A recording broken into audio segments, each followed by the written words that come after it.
Pitch black, the sound of breathing, ragged and controlled. Radio static hisses like a dying snake in the darkness. A voice cuts through, distorted by digital encryption.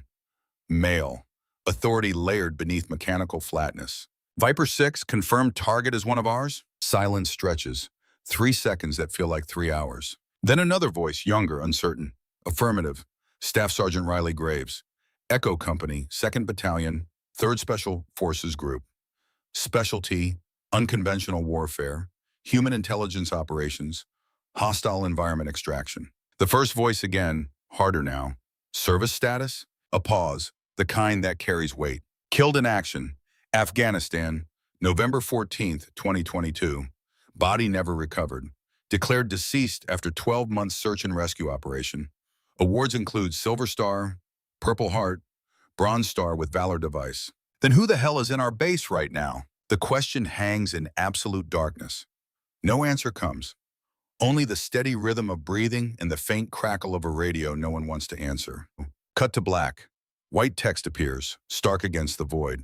36 hours earlier, the mess hall at Fort Benning, Georgia sits under fluorescent lights that turn everything the color of old bone. 200 recruits pack the long tables, the sound of utensils on metal trays creating a symphony of mundane military life. Steam rises from industrial food warmers. The smell is potatoes and overcooked meat and the particular staleness that comes from feeding too many people too quickly. The door at the east entrance opens, a figure steps through. She is small, 5'5" at most, wiry build under the stiff new BDU uniform that still holds creases from the package. Dark hair pulled back in a regulation bun, so tight it seems to pull the skin of her face. But it is not her size that makes the nearest table fall silent. It is the scars. They run from her jawline down the right side of her neck, disappearing beneath the collar of her uniform. The pattern is distinctive if you know what to look for, not the random chaos of a car accident or the clean lines of surgery. These are chemical burns. White phosphorus leaves a signature. Sunburst patterns radiating from impact points, skin that healed in layers, creating topography of survival. Her hands are steady as she picks up a tray. Too steady, the kind of control that does not come naturally but is trained into muscle and bone and nerve until steadiness becomes the only option. She moves through the serving line. The woman behind the counter, mid-40s with kind eyes and tired hands, avoids direct eye contact, but her movements are gentle as she spoons food onto the plate. Something passes between them. Recognition, maybe, or just human decency in a place that sometimes forgets it. The sound of metal hitting tile cracks through the din like a gunshot. The tray has slipped from fingers not quite as steady as they pretend to be. It clatters to the floor. Utensils scatter. 200 pairs of eyes turn as one organism, predatory and curious. From the corner table where the alpha recruits sit, a voice booms across the sudden quiet. Jesus, did you survive a house fire or lose a bet with a flamethrower? Laughter erupts, not the nervous kind. The cruel kind that finds fuel in discomfort and burns hot because it is allowed to burn. The man who spoke stands, 6'4", shoulders like a linebacker, jaw that looks carved from granite. His name tape reads Brennan, Cade Brennan, 22 years old and carrying himself like he owns every room he enters because in most rooms he does. Quarterback in high school, state champion wrestler, son of a 2-star general. The kind of pedigree that opens doors and closes minds. His crew laughs on cue. Jessica Torres, athletic and sharp-featured, from a West Point family that goes back 3 generations. David Park, wire-rimmed glasses, and an MIT dropout who joined because coding was boring and he wanted to feel alive. Luis Rodriguez, stocky and aggressive from El Paso, chip on his shoulder the size of Texas. The woman with the scars bends down, picks up the tray with movements that are wrong, too efficient, weight distribution precise. She is not scrambling. She is executing a practice motion. Retrieve object from ground while maintaining situational awareness. Scan exits, catalog threats, return to standing position with minimal exposure. Drill Sergeant Michael Torres stands 3 tables away, fork halfway to his mouth. He is 43 years old. 2 deployments to Iraq with the Marines. He has seen men move like that before. Operators, people who have done things in dark places that never make it into after-action reports. He exchanges a glance with Sergeant Mara Castellano at the adjacent table. She is 35, Army intelligence background, sharp eyes that miss nothing. Her expression mirrors his. That is not how civilians move. The scarred woman sets her tray on the counter. The server, whose name tag reads Emily, refills it quickly. As she hands it back, she leans in. Her whisper is so quiet that only the woman in front of her can hear. Thank you for your service. The reaction is instantaneous. The woman freezes. For exactly 1 second, the mask cracks. Something flashes in her eyes, not gratitude. Something harder, colder.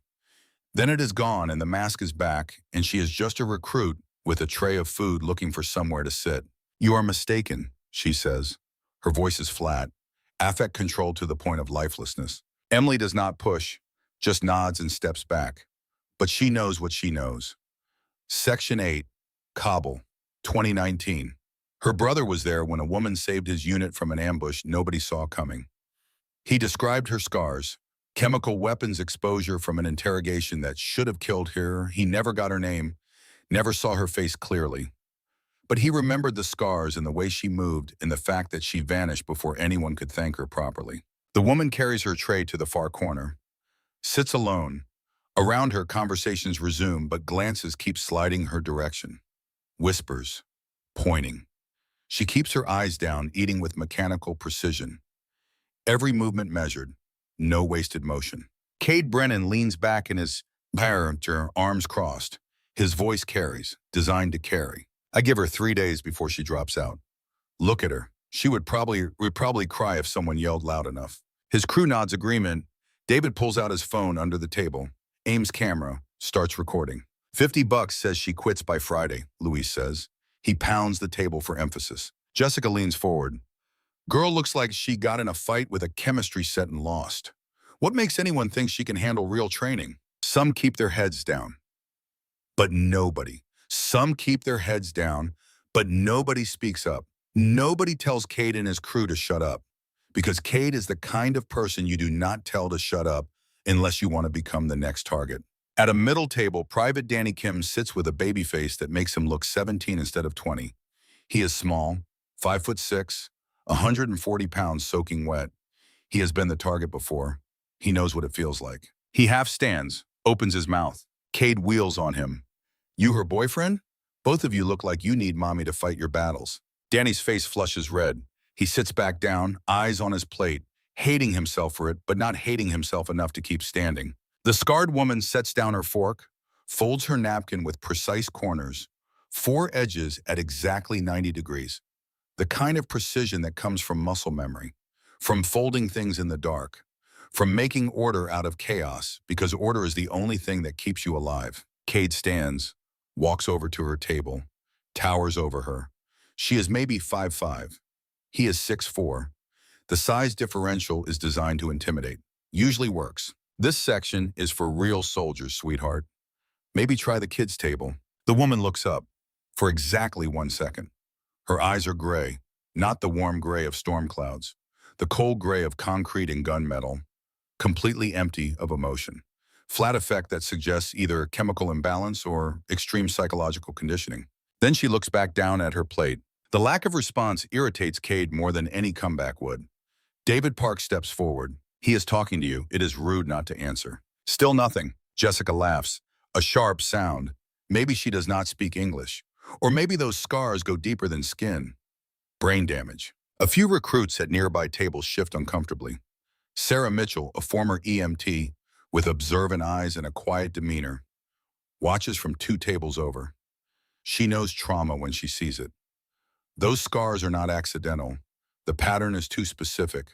White phosphorus, chemical weapons, torture. Cade leans down, hands on the table, invading her space. Seriously, what is the story? Car crash? Meth lab explosion? We are all dying to know what made you look like a horror movie extra.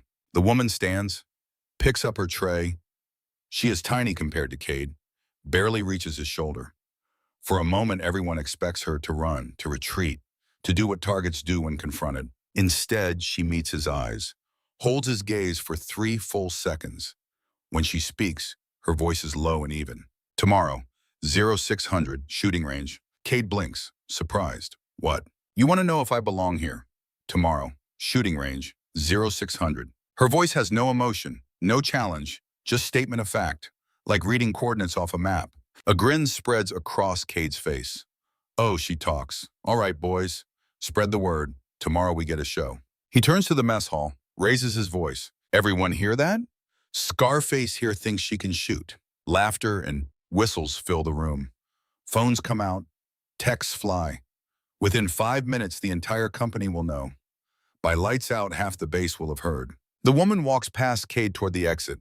Despite the mockery, her posture is perfect. Shoulders back, head high, stride measured. She does not rush, does not shrink, just moves with economy of motion that seems almost choreographed. Sarah Mitchell watches her leave, falls into step behind her in the corridor outside, catches up. That was impressive. The woman does not slow, it was adequate. Adequate? You just challenged the biggest bully in the company to a public competition. That takes guts. The woman stops, turns, looks at Sarah directly for the first time. They will escalate. They need to prove I am not what I appeared to be. And what is that? Weak, vulnerable, an acceptable target. She pauses. Something flickers across her face, not quite emotion, just the shadow of it. I have been through worse than mockery. I will get through this. Sarah nods. I believe you. But you do not have to do it alone. Not everyone here is like Brennan and his crew. A micro-expression, appreciation maybe, or surprise that kindness still exists. Thank you. She walks away. Sarah watches until she disappears around the corner, more convinced than ever that this woman carries secrets heavier than anyone imagines. Night settles over Fort Benning like a weighted blanket. In the female barracks, 60 women lie on narrow bunks in the semi-darkness.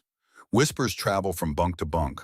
Speculation, gossip, cruel jokes. The scarred woman lies on her bunk near the far wall, eyes open, staring at the ceiling. Around her, voices mention her name, make guesses about her past, laugh at her expense. She does not react, just controls her breathing. In for 4 counts, hold for 4, out for 4. A technique taught in every special operations pipeline in the world. Box breathing, stress inoculation, the body's emergency brake. Sarah Mitchell occupies a bunk 4 spaces down. She watches in the dim light filtering through the windows. The stillness is wrong. That is not the posture of someone sleeping. That is the alertness of someone on watch. The body remembering danger long after the mind tries to forget. Hey, Sarah whispers. Quiet enough that only the scarred woman can hear. A pause, then, fine. Look, I do not know your story and I am not asking. But if you need someone to talk to, I am here. I was an EMT before this. Seen a lot of stuff. Nothing shocks me. The woman turns her head slightly, acknowledging the offer. Thanks, I am good. Sarah nods. Lets it drop. Sometimes people need help before they know how to ask for it. Across the base in the male barracks, Cade Brennan lies awake. His conscience, successfully ignored during the mess hall confrontation, now gnaws at him. His father raised him better than that. General Thomas Brennan always emphasized respect, discipline, treating fellow soldiers as brothers and sisters in arms regardless of circumstance. But Cade had been performing, playing to his audience, establishing dominance in the social hierarchy of basic training. He chose an easy target, someone who seemed weak and isolated, exploited that weakness for social capital. The realization makes him uncomfortable. He pushes it away. She accepted the challenge.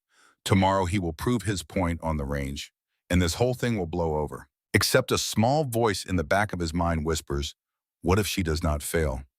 What if you are wrong about her?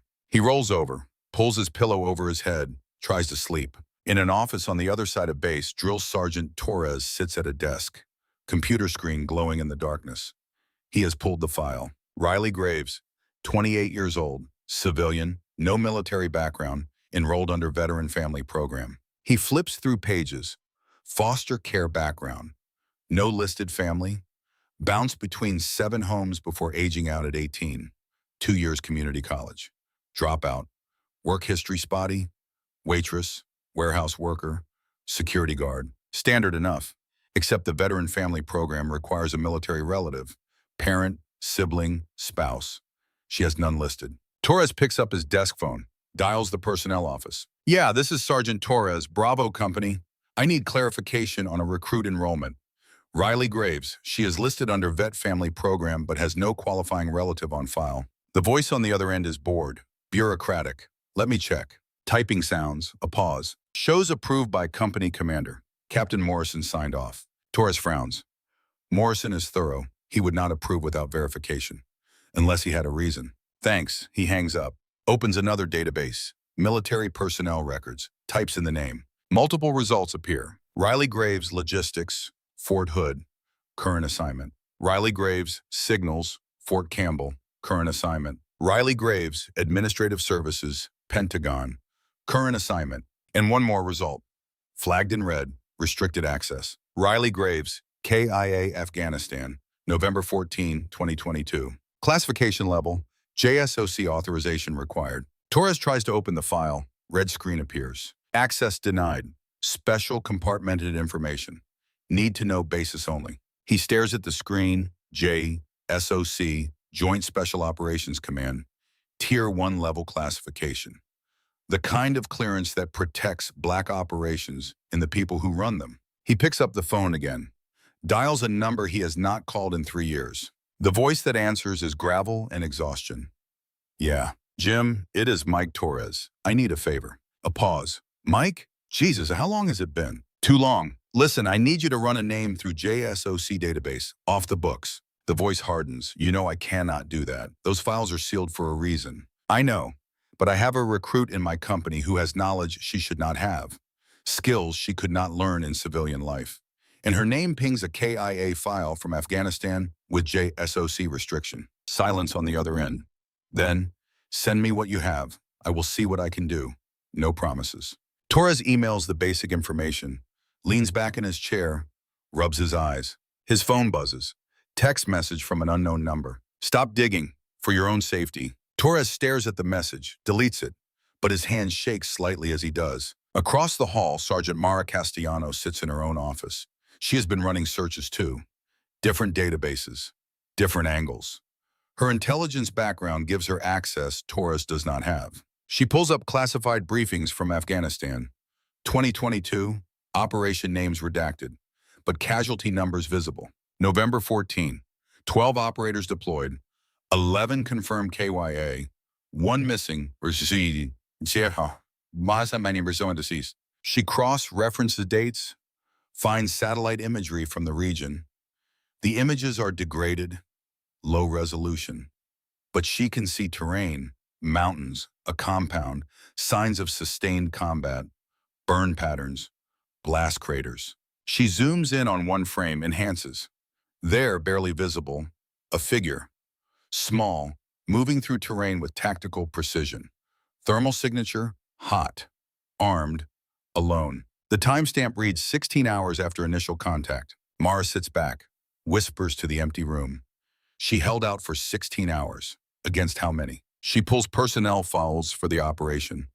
Names are redacted, but roles are listed. Team leader, sniper, breacher, medic, communications specialist. One designation catches her eye. Human intelligence specialist, unconventional warfare. The job description reads like something from a spy novel.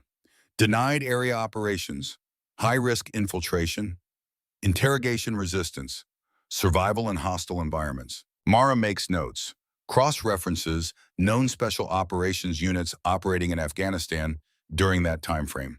Narrows it down to 3 possibilities, all of them classified above her clearance level, all of them with casualty rates that make conventional infantry look safe. Her phone rings, secure line, she answers. Castellano. The voice on the other end is female. Professional.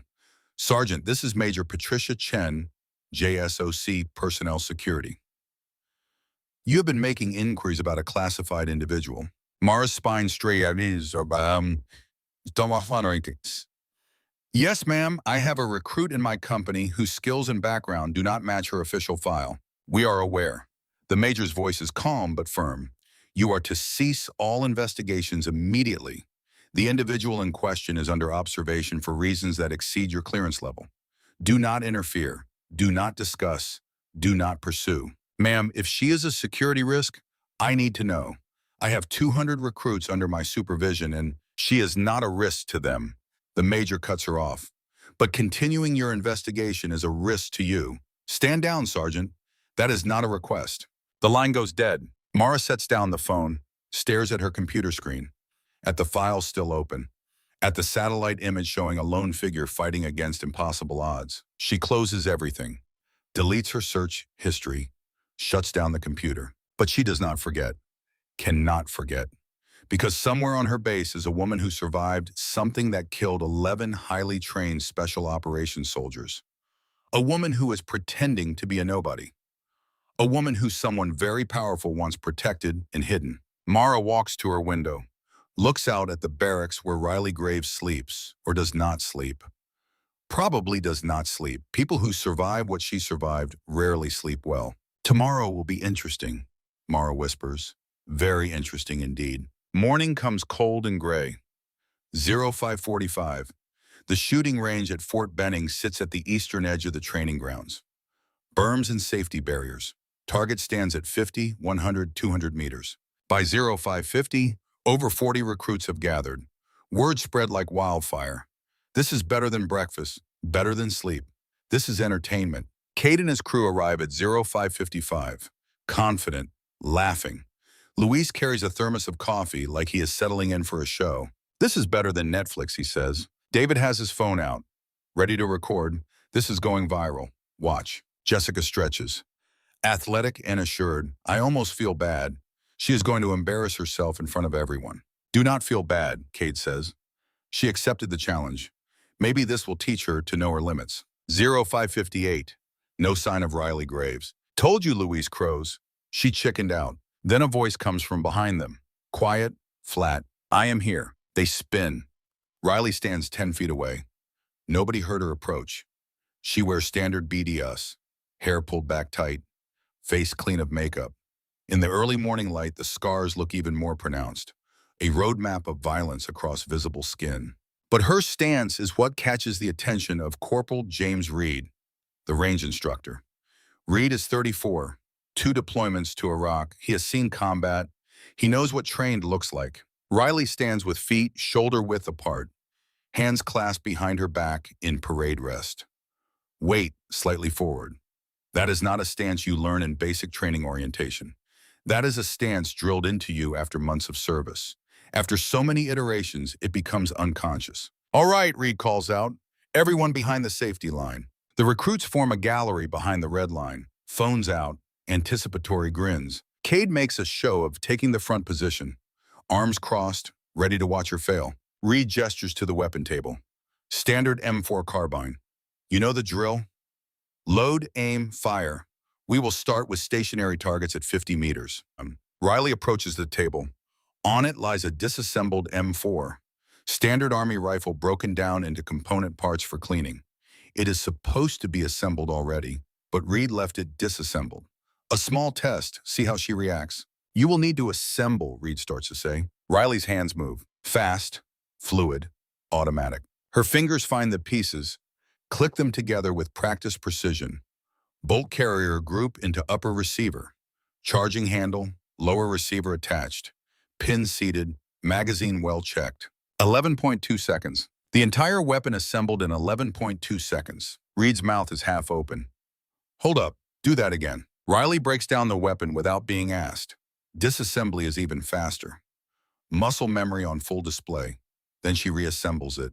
9.8 seconds this time. Eyes never looking down. Working purely by touch. A murmur runs through the watching recruits. That is not beginner speed. That is veteran speed.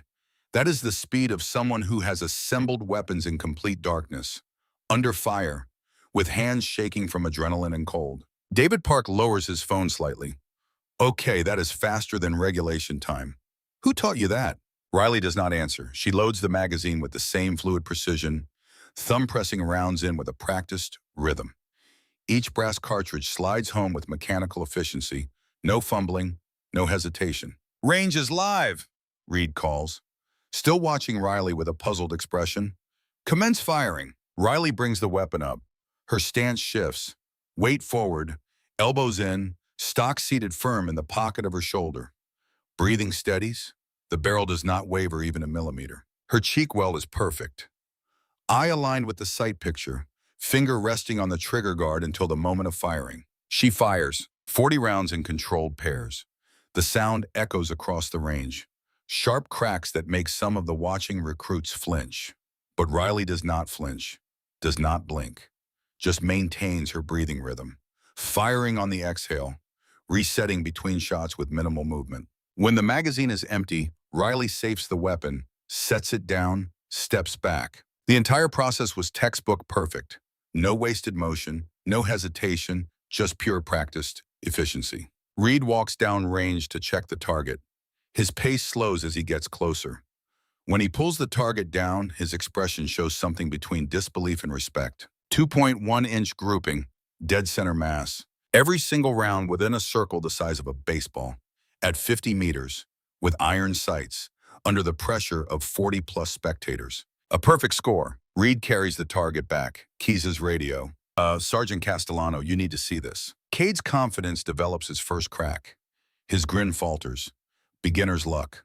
Let's see her do it under pressure. Jessica nods quickly, defensive energy creeping into her voice. Yeah, moving targets. Let's make this interesting. Reed looks at Riley. You up for moving targets? Riley nods once. Once. No boasting, no celebration of her performance, just quiet acceptance of the next challenge. Sergeant Castellano arrives as the moving target system is being set up. She takes the target sheet from Reed, studies it in silence. Her eyes flick to Riley, then back to the grouping.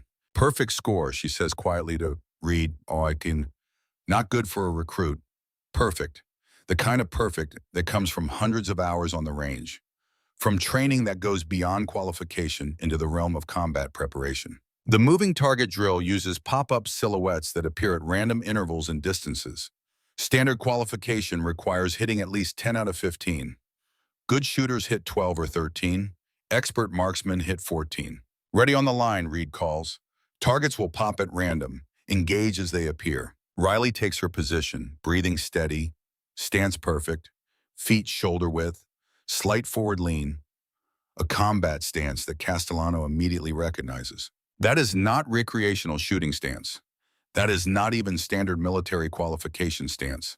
That is the stance of someone who has fired under pressure, who expects to be fired upon, who is ready to move and shoot simultaneously. The first target pops at 30 meters, left side. Riley's reaction time is under 0.8 seconds. Her weapon comes up. Sight picture acquired, double tap, target drops. The entire sequence is liquid smooth. No jerking, no overcorrection, just fluid motion that looks choreographed because it has been practiced 10,000 times. Population 45 meters, right side. She pivots, smooth, no wasted movement. Hips and shoulders rotating together. Double tap, down. Pop, pop. 2 targets, different distances, simultaneous appearance. Designed to stress the shooter's decision-making. Riley engages near target first. Textbook, correct tactical priority. Closer threats first. Double tap. Transition to far target. Double tap. Both down in under 2 seconds. Her transitions between targets are what catches everyone's attention now. There is no jerking motion. No frantic searching. Just smooth flowing movement from one threat to the next. Like a dancer moving through choreographed steps performed so many times the body knows before the mind decides. Pop, 20 meters, sudden close threat. Most recruits would panic. Rush the shot. Riley maintains her rhythm. Double tap, center mass. Pop, pop, pop. 3 targets in rapid succession, spread across the engagement area. She takes them left to right, methodical, precise. 6 shots, 3 targets, all down. The gallery of watching recruits has gone silent. This is not entertainment anymore. This is a demonstration of mastery that none of them can match. 15 targets, 15 hits, reaction time averaging under 0.8 seconds. No misses, no hesitation, no stress indicators. Sergeant Castellano speaks quietly to Reed. That is not basic training shooting. Those are combat reflexes. She is firing like someone is shooting back. Reed nods slowly. Yeah, she is engaging threats in tactical priority order. Close before far, multiple threats assessed and prioritized in real time. That is not range training. That is combat experience. Who the hell is she? I do not know, but I am going to find out. After the demonstration, Riley safes the weapon, sets it on the table, starts to walk away. Behind her, Case.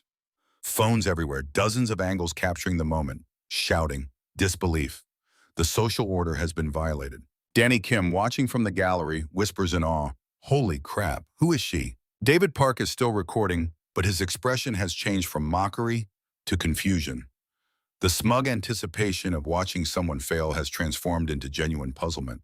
This does not fit the narrative he constructed. Sarah Mitchell stands near the back, watching Riley leave. She makes a mental note, those are not self-taught skills. That woman has training, professional training, military training. Cade says nothing, jaw tight. His world just tilted sideways. The weak target he chose to establish dominance just demonstrated skills that exceed his own by an order of magnitude. Luis leans toward him, voice low and uncertain. Dude, maybe we should just drop this. But Cade's ego will not let him. Pride, stubbornness, the social pressure of 40 witnesses watching for his reaction. It all combines into toxic determination. No way. Range is one thing. Anyone can get lucky with a gun. Let's see her in the pit, hand to hand. That is where real soldiers are made. Jessica seizes on it, desperate to regain narrative control. Exactly. Shooting is just mechanics. Let's see if she can actually fight. The challenge spreads through the watching crowd like wildfire. By 0700, word will reach every corner of the base. Riley hears the challenge, shows no reaction, just safes her weapon, sets it on the table, walks away. Her gait is measured, controlled, economical. Everything about her movement suggests training so deep it has become instinct. That night, Riley lies on her bunk, staring at the ceiling, controlling her breathing. Around her, the barracks settles into uneasy quiet. Whispers have died down. Most recruits are asleep or pretending to be. From her pocket, Riley pulls a small photograph, worn at the edges from being handled too many times. She holds it close, studies it in the dim light. 12 people in tactical gear. Desert camouflage, arms around each other. Smiling, young, alive. She touches one face. A man, dark hair, strong jaw, eyes that crinkle when he smiles. Her lips move. Whispers so quiet it is almost silent. I am keeping the promise, Kai. She slides the photo back into her pocket, closes her eyes, but sleep does not come easily. It never does anymore. Across the base, in an office with the lights still on, Captain Andrew Morrison sits at his desk, phone to his ear. The voice on the other end is cautious, professional. Captain Morrison? Jim, thanks for calling back. You asked me to run a name through JSOC database, Riley Graves. Morrison leans forward. What did you find? A long pause, then, you need to be very careful with this information. Morrison's grip tightens on the phone. What am I dealing with? The voice on the other end takes a breath. Staff Sergeant Riley Graves, Echo Company, 2nd Battalion, 3rd Special Forces Group. Specialty, unconventional warfare, human intelligence operations, hostile environment extraction. Morrison closes his eyes. Service status? Killed in action, Afghanistan, November 14th, 2022.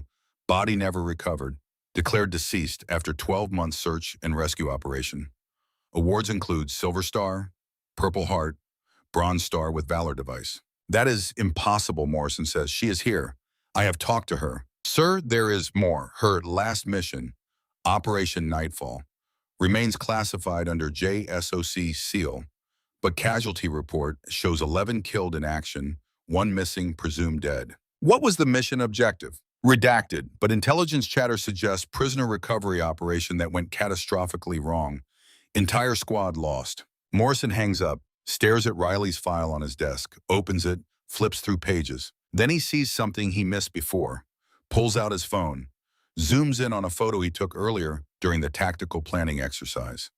Riley pointing at the map, her sleeve riding up slightly. On her inner wrist, visible if you know to look, a small tattoo, Echo 12. Beneath it, a date, November 14th. Beneath that, 11 small tally marks. Morrison whispers to the empty office. She is counting her dead. His secure phone rings, unknown number. He answers, Morrison. The voice is digitally masked, gender indeterminate. Captain Morrison, stop digging into Riley Graves. Forget what you learned. Who is this? Someone trying to keep her alive. And you. Curiosity will get you both killed. The line goes dead. Morrison sits in silence, staring at his phone, then at Riley's file, then at the photo of her tattoo. He makes a decision, picks up his desk phone, dials Sergeant Castellano. She answers on the second ring. Castellano. My office, 0700 tomorrow. We need to talk about Riley Graves. He hangs up, leans back in his chair, rubs his eyes. Outside, the base settles into night routines. Guard patrols, security lights casting long shadows. And somewhere in the female barracks, a woman lies awake, staring at the ceiling, counting down hours until the next challenge. 48 hours left, she whispers to herself. Do not break now. The camera holds on her face, gray eyes open, staring into darkness. Fade to black. 36 hours to graduation. The sky over Fort Benning hangs low and gray, heavy with moisture that never quite becomes rain. The kind of morning that makes bones ache and old wounds remember themselves. Riley Graves stands alone on the training field, 4:30 in the morning, running drills that are not part of any official curriculum. Disassemble rifle, reassemble, sprint 100 meters, shoot target, repeat. She has done this 12 times without breaking. No water, no rest, just mechanical repetition, muscle memory maintenance. The body does not forget, but it grows soft without constant reinforcement. Every operator knows this. Every day you do not train is a day you get slower, weaker, closer to dead. From the tree line, Sergeant Mara Castellano watches through the pre-dawn darkness, phone in hand, recording. This is not training, this is maintenance. Riley is keeping skills sharp for something that requires being ready, being perfect. Mara sends the video to Captain Morrison with a message. This is not normal recruit behavior. Thoughts? The reply comes back in 30 seconds. Conference room 0700, need to brief you. Riley finishes her 13th cycle, safes the weapon, sets it on the rack. Her breathing is controlled despite the exertion. In through the nose, out through the mouth, heart rate already dropping back to resting, sympathetic nervous system throttling back down. She pulls a small photo from her pocket, the same one from last night. 12 faces, 11 of them dead. One of them the reason she keeps breathing. I am still keeping it, Kai, she whispers. The promise. She slides the photo back, walks toward the barracks. The sun is starting to think about rising.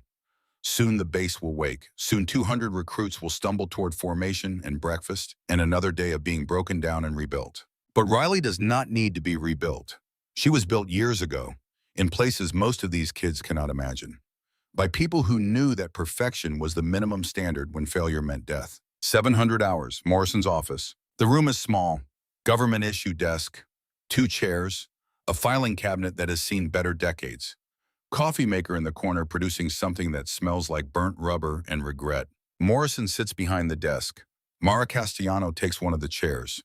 On the desk between them lies a folder marked, classified in red letters that have faded to pink. Morrison slides it toward her.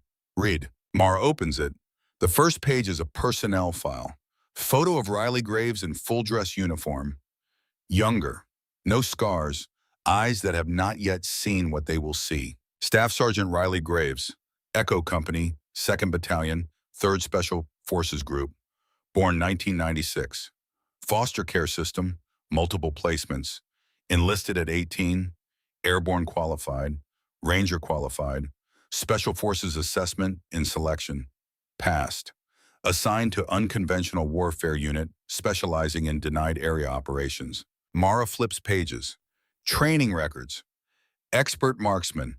Advanced hand-to-hand combat. Survival, evasion, resistance, escape. Human intelligence operations. 11 languages, 4 of them fluent. Psychological operations.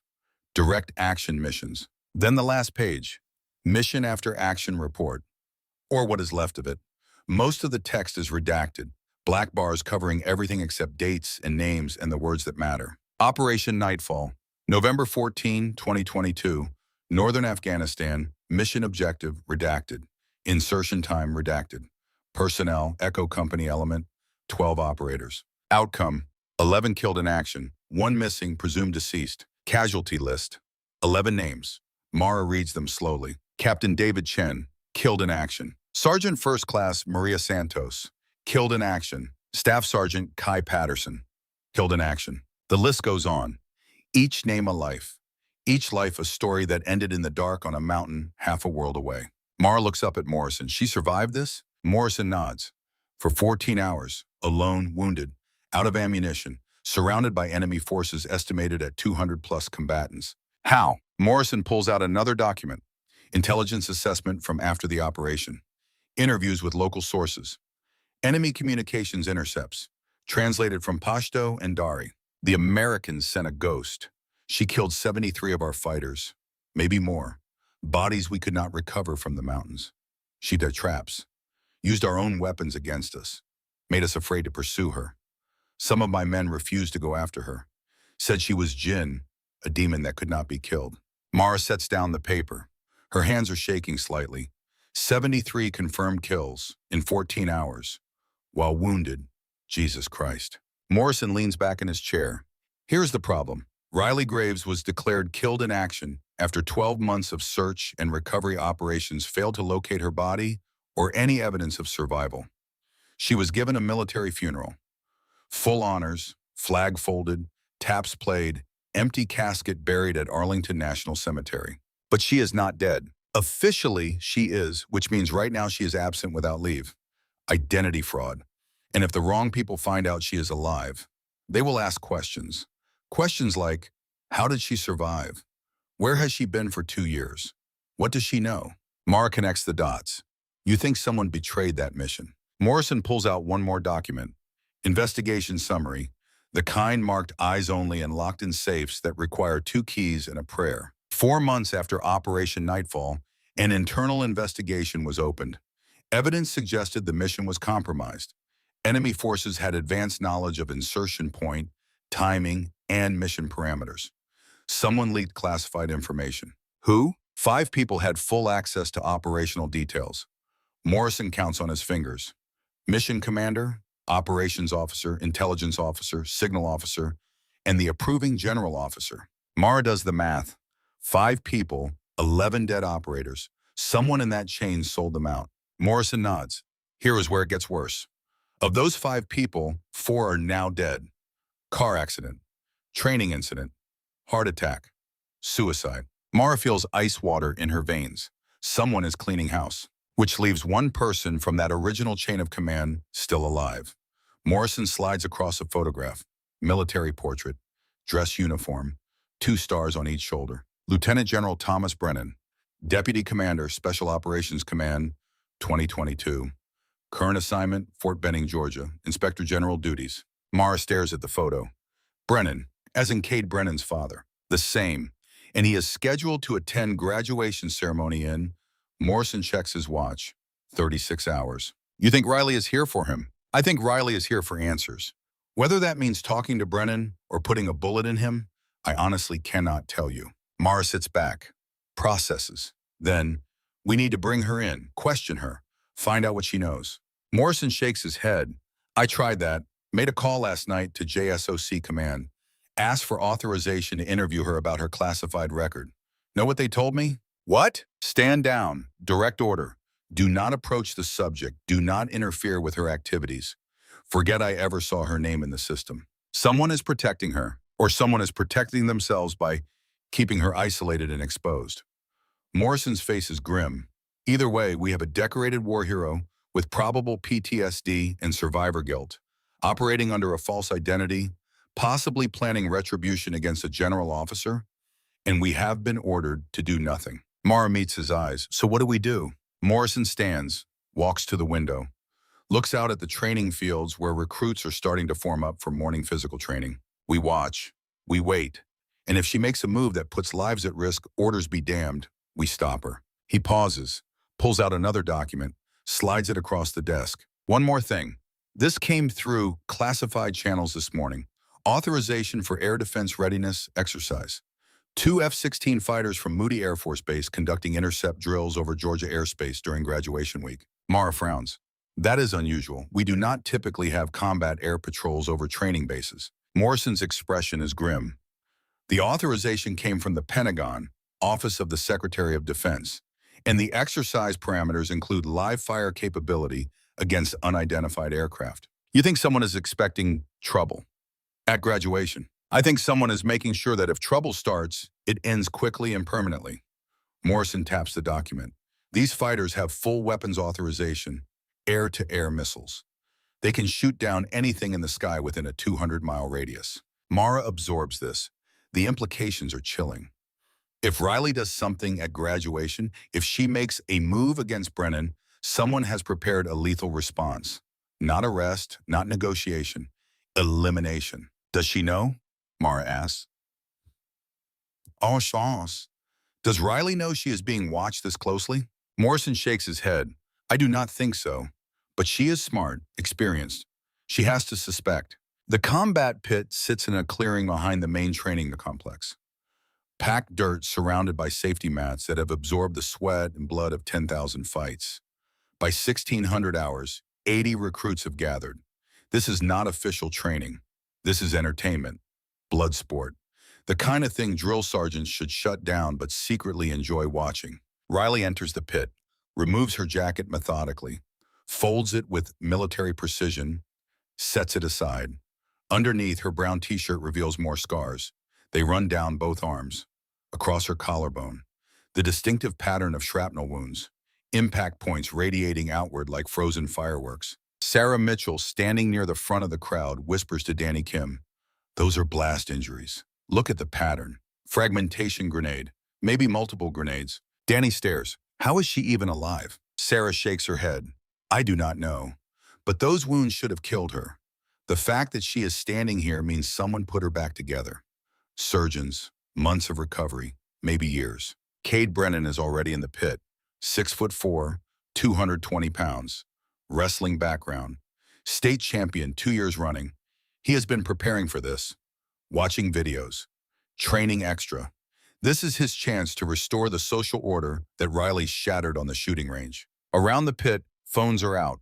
Dozens of angles. Recording. This will be viral within an hour of completion.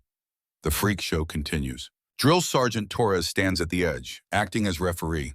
Still skeptical despite the shooting demonstration. Combat is different. Combat requires aggression, violence, the willingness to hurt another human being. He does not see that in Riley. She is too controlled, too quiet. You need rage to fight effectively, or so he thinks. Ready? Torres looks between them. Keep it clean, tap out anytime. No shame in knowing your limits. The condescension in his voice is clear. He expects Riley to fold, expects Cade to demonstrate the natural order where size and strength determine outcomes. Begin. Cade lunges, fast for his size. Going for a double-leg takedown, standard wrestling approach. Use weight and strength to overwhelm the opponent. Take them to the ground where size advantage multiplies. Riley sidesteps. The movement is minimal, just enough. No panic, no wild scrambling, just economy of motion. Her feet move in small, precise steps that keep her balanced and mobile. Cade grabs for her arm, trying to establish control. She flows out of the grip like water, uses his momentum against him. Aikido principle. Redirect force rather than opposing it. Turn an attacker's strength into their weakness. He spins, frustrated, comes in again with hands reaching. This time Riley does not evade. She moves inside his reach, fast as a striking snake. Elbow strike to the solar plexus, controlled but firm enough to make impact. Cade's breath whooshes out in a surprised grunt. Before he can recover, her knee comes up into his thigh, targeting the nerve cluster that will temporarily deaden the leg. Textbook Krav Maga, the Israeli combat system designed for quick neutralization of threats.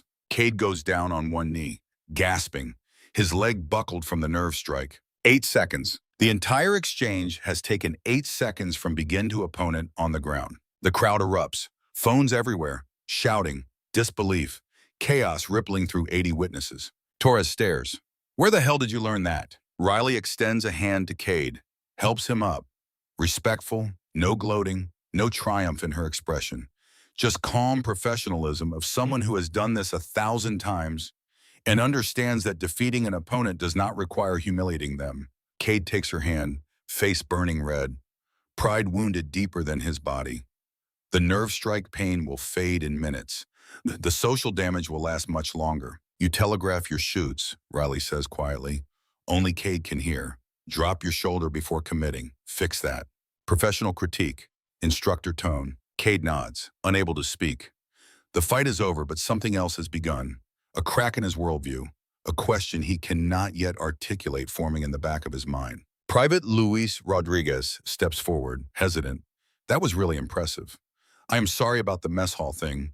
About what we said. Riley nods but does not speak. Just picks up her jacket, starts to walk away. Jessica Torres, defensive and desperate to regain social footing, calls out, "Okay, fine, she can fight. Does not mean she can lead. Does not mean she can think tactically. Fighting is just muscle memory. Any trained monkey can throw punches. Strategy takes actual brains." David Park seizes on it, his analytical mind searching for a metric where superiority can still be claimed. Tomorrow, tactical planning exercise in the classroom. Let us see if she has got the intelligence to match the reflexes. Real soldiers need to think, not just react. The crowd murmurs agreement, already looking forward to the next test. The spectacle has become addictive. What other secrets does the scarred recruit hide? Riley pauses at the edge of the pit, looks back over her shoulder. For just a moment, something flickers in those gray eyes. Not anger, not triumph, something colder, calculation, assessment, like a chess player seeing 10 moves ahead and realizing the opponent does not even understand the game being played. She walks away without responding, leaving the crowd to speculate and plan. Torres watches her go, then pulls out his phone, sends a message to Morrison. She just put Brennan's son on the ground in 8 seconds using special operations combatives. This is getting out of control. Morrison's reply is immediate. Do not intervene. Let it play out. Torres stares at his phone, then at Riley's retreating back. Every instinct tells him this is heading somewhere bad, but orders are orders. That night, Cade Brennan does something he has not done in 5 years. He calls his father. The phone rings 4 times, then a voice. Deep, authoritative. The kind of voice that has given orders to thousands of men and women over 3 decades of service. Cade, this is unexpected. Hey, Dad, I need to talk to you about something. A pause, then concern bleeding through the military bearing. Are you all right? Is something wrong at training? No. Yes. Cade struggles for words. There is a recruit in my company, female. She has skills that do not make sense for someone with no prior service. What kind of skills? Expert-level marksmanship. Hand-to-hand combat that looks like special operations training. She moves like an operator, like the guys you used to command. Silence on the other end. Then carefully, what is her name? Riley Graves. The silence stretches longer now. 10 seconds. 15. Cade can hear his father breathing. Controlled, deliberate. Dad? When did she arrive at Fort Benning? About 2 weeks ago. Why? Do you know her? Another pause, then. What does she look like? 5'5", dark hair, scars, chemical burns on her neck and arms, gray eyes. The sound on the other end might be a sharp intake of breath, might be static on the line. Then General Thomas Brennan speaks with the careful precision of someone choosing words that will not come back to haunt them. Stay away from her. What? Why? The general's voice hardens. This is not a request, Cade. This is an order. Do not engage with that recruit. Do not challenge her. Do not speak to her unless absolutely necessary. Do you understand me? No, I do not understand. Who is she? Someone who should be dead. And if she is alive, that means things I thought were buried are coming back up. Dad, you are scaring me. Good. Be scared. Be smart. Stay away from Riley Graves. The line goes dead. Cade stares at his phone. His father has never spoken to him like that. Never refused to answer a direct question. Never sounded afraid. He opens his laptop, types Riley Graves, Afghanistan into the search engine. The results are limited. A few news articles about military operations, casualty reports. Then he finds it, a memorial page, maintained by families of fallen soldiers. Operation Nightfall, November 14, 2022. 12 American soldiers killed during classified operation in northern Afghanistan. 11 bodies recovered. 1 soldier, Staff Sergeant Riley Graves, missing and presumed deceased after extensive search. Below the text, a list of names. Cade reads them slowly. Each name has a photo. Young faces, smiling, alive in the pictures, dead in reality. Staff Sergeant Kai Patterson, 27, killed in action. The photo shows a handsome man with dark hair and a wide smile. The kind of smile that makes you believe good things are possible. Cade clicks on the name. A memorial page loads. Words from family and friends. Kai was the best of us. He believed in the mission, believed in his team. He died protecting them. His fiancée, also on the team, is missing and presumed dead. They were going to get married after the deployment. Instead, they are buried together in Arlington. Cade feels something cold settle in his chest. Fiancée on the team. also missing. He goes back to the main memorial page, clicks on Riley Graves. The page is sparse, no photo, no family comments, just a brief bio. Staff Sergeant Riley Graves, 26, Special Forces. Missing, presumed deceased, no remains recovered. No family of record, foster care background. Survived by none. Survived by none. Cade closes the laptop, sits in darkness, his mind racing. If Riley is alive and her entire team is dead, and his father told him to stay away, that means something went wrong with that mission. Something beyond bad luck or enemy action. Something that involves his father. He makes a decision, one that will change everything. He needs to talk to Riley, needs to understand, needs to know if his father is the man he always believed him to be or something else entirely. 24 hours to graduation. The classroom exercise begins at 0900. Tactical planning. Defensive perimeter establishment in hostile territory. Real-world application of principles that could mean the difference between life and death downrange. Captain Morrison supervises. Standing at the front of the room. Map projected on the screen. Terrain features. Elevation markers. Threat assessments. Your mission, he says, design a patrol base that can withstand enemy contact for 72 hours while waiting for extraction. You have 90 minutes. Teams of 5. Begin. The teams are assigned, whether by coincidence or deliberate design from an instructor who has heard about the mess hall incident. Riley ends up grouped with Cade, Jessica, David, and Luis. Forced cooperation with her antagonists. An exercise in both tactical planning and interpersonal dynamics. David immediately takes charge, spreading the map on the table with confidence, born from theoretical study, but no practical application. Standard patrol-based setup according to the field manual, he says. Machine gun position here for overwatch of the main approach. Observation posts on these 2 high points for early warning. Ammunition cache in the center for equal access. Sleeping areas arranged in shifts for 24-hour security. It is textbook, competent enough for a training exercise. Exactly what the field manual would suggest for a conventional patrol base. The kind of answer that earns a passing grade and demonstrates that the students studied the material. But it is also predictable. Conventional. Filled with vulnerabilities that a competent enemy would exploit ruthlessly. Riley studies the map in silence for 30 seconds. Her eyes trace contour lines, elevation markers, terrain features that others glance at but do not truly see. Her finger moves across the map. Then she speaks. This ridgeline, it is a problem. David looks where she points, sees nothing concerning. Jessica dismisses it immediately. It is 900 meters out. Standard doctrine says we would see anyone approaching from that distance. Plenty of time to respond. Not with thermals, not at night. Riley's voice is quiet but carries absolute certainty born from experience. High ground advantage combined with thermal optics at altitude would give complete overwatch of your entire position. They could identify every fighting position. Count your personnel, track your movement patterns, pick off anyone who stepped outside cover. You would be compromised before you knew they were there. David frowns, defensive about his plan being criticized. How would you know about thermal capability and night operations doctrine? Riley ignores the question. Her finger moves to another feature. And this wadi, this dry riverbed here, looks like a natural defensive barrier. But seasonal flooding patterns in this terrain create flash flood risk. Monsoon season here runs June through September. One rainstorm upstream and your primary escape route becomes a death trap. You would be cut off, pinned against high ground with no way to maneuver. She pauses, lets them absorb that, then continues. Current wind patterns from the west mean dust accumulation in this depression. Looks solid on the map, but it is probably loose sand. Try to move vehicles through there and you will bog down.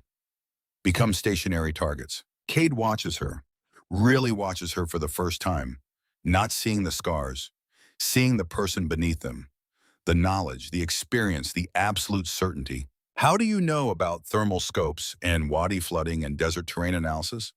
Those are not things they teach in basic. Riley's finger moves to another point on the map, still not addressing his question. Ammunition cache placement. Center position seems logical for equal access, but it is actually a critical vulnerability. If you take indirect fire, mortar, or rocket attack, a central ammo cache becomes a secondary explosion hazard. One hit and you lose not just the ammunition, but potentially everyone nearby.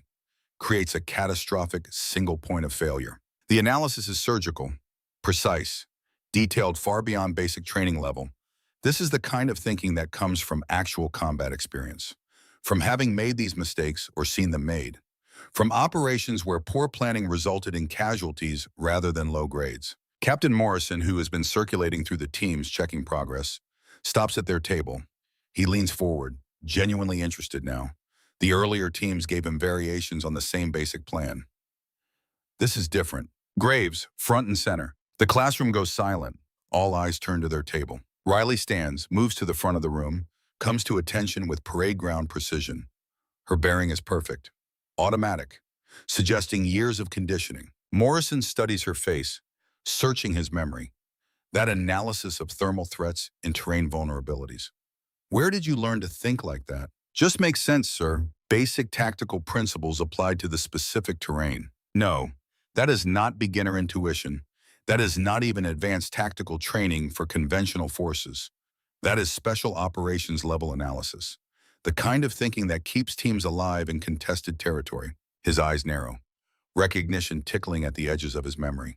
You look familiar. Have we met before? Perhaps at another post? A pause, barely perceptible to anyone not watching carefully. But Sarah Mitchell, sitting 3 rows back, sees the micro-expression, fear, controlled instantly but present for a fraction of a second. No, sir, I am certain I would remember meeting a company commander. Morrison holds her gaze, clearly unconvinced. His instincts, honed through multiple combat deployments, scream that something does not add up. But without evidence, he lets it drop. Return to your team. Incorporate her suggestions into your plan. All of them. As Riley walks back, Luis whispers urgently to David, "Dude, what if she is like CIA or something? Undercover, testing how we react to someone with her background." David shakes his head slowly, but the same thought has occurred to him. Or military intelligence.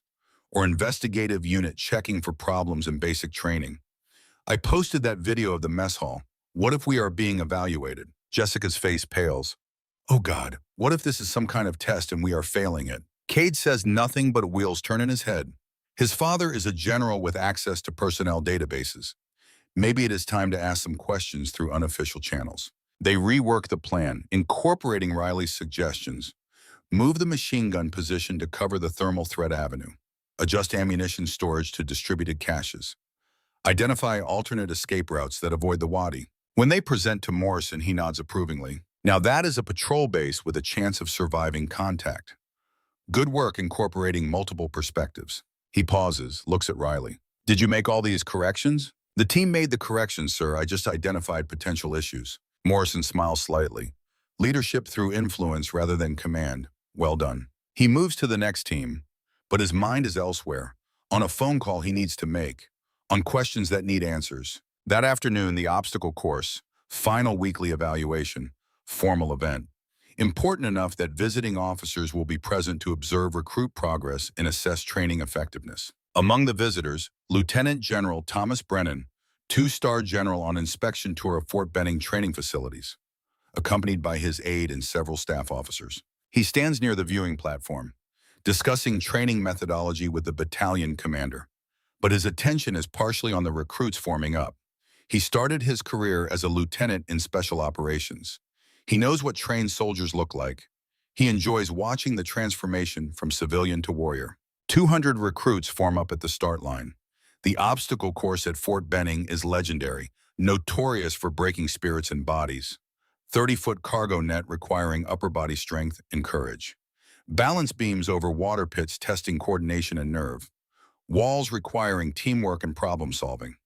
Rope swings over muddy pits testing grip strength and commitment. Average completion time 10 to 12 minutes. Fast time under 9. Only the most athletic and determined recruits break 8. Cade, desperate to regain status after 3 days of humiliation, makes a show of stretching elaborately. His crew gathers around, offering encouragement, building him up. But he cannot stop glancing at Riley, standing alone, stretching with efficient movements. No wasted energy, just preparation. He walks over to her. The crowd quiets, sensing confrontation or resolution, maybe both. One more chance, he says, loud enough for the entire company to hear.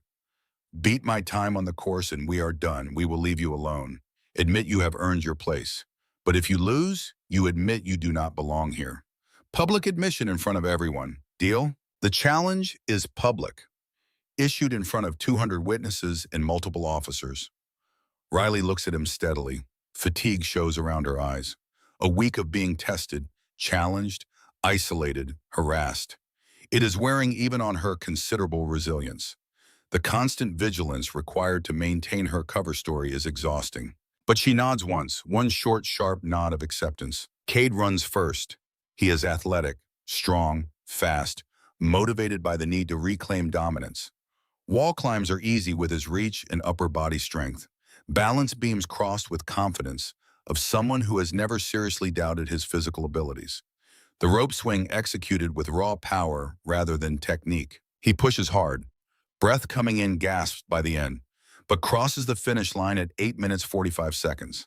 Excellent time. The crowd cheers. Cade jogs back, barely winded after a minute of recovery. Your turn, Scarface.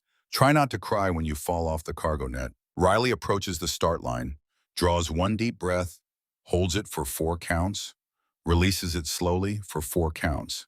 Centering technique, preparing mentally as much as physically. Begin, Torres calls, stopwatch clicking. She runs, not rushed, not frantic. Smooth, efficient pace that suggests energy conservation and long-term planning. At the first wall, she pulls herself up one-armed while securing rope with the other hand. Simultaneously, an advanced technique that shows core strength and training far beyond basic level. Rope swing next. She catches the rope, swings across, lands in a rolling motion, but not an athletic roll designed to dissipate momentum. A tactical roll, shoulder to opposite hip, coming up on her feet in a fighting stance with hands ready, the kind of roll you do when you expect to come up shooting, when landing means immediate action rather than celebration. Several of the watching officers notice. General Brennan's attention sharpens. He has seen that roll before. In special operations training, in combat footage. That is not an obstacle course technique. That is a tactical movement. Balance beam over water. Most recruits cross carefully, arms out for balance, testing each step. Riley crosses at near run speed, arms barely moving. Core control perfect. The balance of someone who has crossed worse obstacles under worse conditions. Someone who has moved across damaged structures, collapsed bridges, narrow ledges where falling meant death rather than wet clothes. At 6 minutes, she is ahead of Cade's pace. The crowd noise increases, mixture of excitement and disbelief. Phones out everywhere, everyone wanting to capture the moment. Then the cargo net, 30 feet of rope mesh, wet from earlier rain, usually climbs slowly for safety. Riley attacks it aggressively, climbing fast, hand over hand, feet finding purchase automatically. 2/3 up her foot slips on wet rope. She catches herself immediately, professional reflexes preventing the fall. But the stumble costs momentum and rhythm. Her arms shake, muscles fatigued from a week of constant physical challenges and inadequate recovery time. Cade, watching from below with his crew, sees his chance to break her. Choke, he yells, just like you will choke in real combat. You are not built for this. Luis joins in, voice carrying across the field. Give up, Scarface, you do not belong here. Go home. Jessica adds her voice. You are embarrassing yourself. Everyone can see you are about to fail. Riley hangs there for a moment, arms trembling from fatigue in the awkward position. For the first time all week, genuine uncertainty crosses her face. Exhaustion. The accumulated weight of constant proving herself against those who decided she was less before knowing anything about her. The isolation, the harassment, the never-ending need to maintain perfect control. General Brennan watches from the viewing platform. Something about her posture, the way she moves, it triggers memory, deep memory, the kind that surfaces slowly like a body in dark water. Riley climbs, reaches the top through pure determination, starts down the far side. Movement slower now, mechanical rather than fluid. Cade positions himself at the bottom exit point, physically blocking her path with his larger body. Too slow, you are done, admit it. Riley drops the last 6 feet, lands in a crouch, knees absorbing impact, comes up standing. 8 minutes, 58 seconds. She matched his time almost exactly, missing by only 13 seconds despite the slip and the fatigue. But Cade is not interested in close calls. He grabs her shoulder, hard. using his size and strength to spin her around. Force meant to intimidate and physically dominate. Admit it, you are not cut out for this. The sound of fabric tearing echoes across the field like a gunshot in sudden silence. Every conversation stops. Every movement ceases. 200 people frozen in the moment. Cade's grip has caught the shoulder seam of Riley's BDU shirt. The fabric, already stressed from the obstacle course, tears clean across the shoulder blade in a ragged line that exposes skin beneath and reveals a tattoo. Black ink. Professional military work. Impossible to fake. A skull with crossed swords beneath it. The symbol recognized by anyone who has studied special operations iconography. Text above in sharp military stencil font. Echo 12. Text below in the same font. November 14. And underneath both a series of numbers in smaller text. Coordinates, latitude and longitude. Marking a place. A moment. A memory carved in skin and blood. 3 seconds of absolute silence across the entire field. 200 people frozen. Even the wind seems to stop. Time itself pauses as brains process what eyes are seeing. Then Private Danny Kim gasps audibly. His voice breaks the silence. "Oh my God!" General Brennan, 50 yards away in mid-conversation with the battalion commander, freezes mid-sentence. His head snaps toward the obstacle course like he heard a gunshot. Toward Riley Graves, toward the tattoo now visible to everyone. His face goes pale, color draining like water from a broken vessel. He recognizes that insignia, knows what Echo 12 means, knows what November 14 cost, knows that the woman standing in front of him should be dead. The silence holds for exactly 5 seconds, an eternity compressed into heartbeats. 200 people staring at a tattoo that should not exist on a woman who should be dead. Then General Thomas Brennan moves.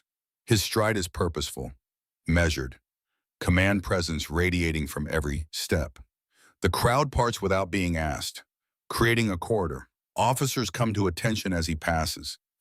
Even recruits who do not know his rank recognize authority when they see it. He stops 3 feet from Riley Graves. His face is unreadable, carved from stone, decades of military discipline, controlling whatever emotions churn beneath. Cade still has his hand on Riley's shoulder, still gripping the torn fabric. His face shows confusion, fear, the beginning of understanding that he has stumbled into something far larger than a basic training rivalry. General Brennan's voice cuts through the silence like a blade. "Release her." Cade's hand drops like he touched fire. He stumbles backward. The authority in his father's voice is absolute, the kind that has commanded thousands of soldiers across 3 decades, the kind that does not permit questioning. Brennan stares at the tattoo, his jaw works, muscles flexing beneath skin. Then he does something that shocks everyone present. He comes to attention, parade ground precision, raises his hand in the slowest, most deliberate salute of his career. Every eye watches that hand rise, understanding that something monumental is happening, something that will be told and retold for years.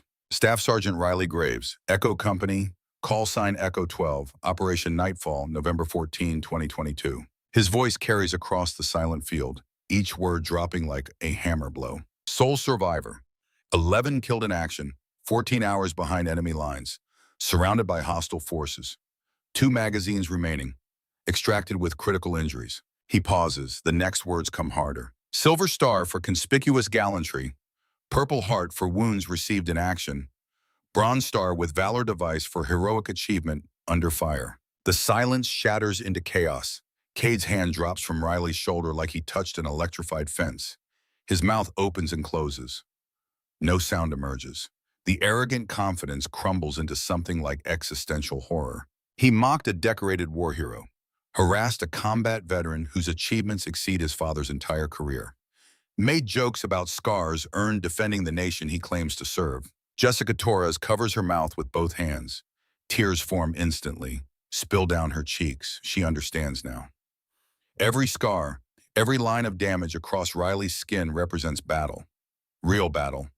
The kind that killed 11 people and left one standing through combination of skill and luck and absolute refusal to surrender. David Park lowers his phone, hands shaking violently. I recorded. I posted. Oh God, I mocked he cannot finish the sentence. Bile rises in his throat. He turns someone's trauma into entertainment, spread it across social media for likes and laughs. Luis Rodriguez simply collapses, sits where he stands, head dropping into his hands. All week he taunted someone who survived hell, someone who did things he has only seen in movies. The shame is crushing. Sarah Mitchell watches from the edge of the crowd. She knew, not the specifics, not the details, but she knew Riley carried something heavy, something earned through pain. Vindication mixes with sorrow in her chest. Danny Kim stares at his phone, at the Wikipedia entry he pulled up, voice shaking as he reads aloud to those nearby. Operation Nightfall, November 14, 2022. Echo Company deployed for high-value target extraction in northern Afghanistan. Ambushed by superior forces. Sustained combat for 14 hours. 11 killed in action. 1 survivor. Multiple decorations for valor. Details remain classified. He looks up, eyes wide. This is real. She is a legend. Riley stands motionless. The mask she has worn for 2 weeks cracking. Emotions bleeding through. Not relief, not vindication, just exhaustion. The weight of carrying this secret, of pretending to be less than she is, of enduring mockery for wounds that should command respect. General Brennan holds his salute, waiting. Riley returns it with parade ground precision, the gesture carrying weight beyond mechanics.